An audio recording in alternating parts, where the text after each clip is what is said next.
అమ్మా గంగమ్మ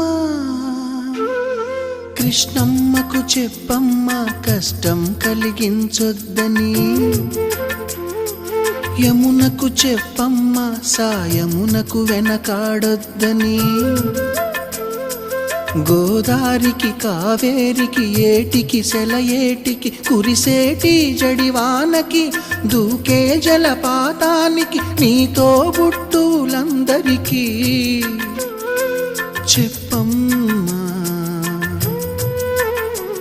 మా గంగమ్మ జీవనదివిగా ఒక మోక్షనిధివిగా పండ్లు పూలు పసుపుల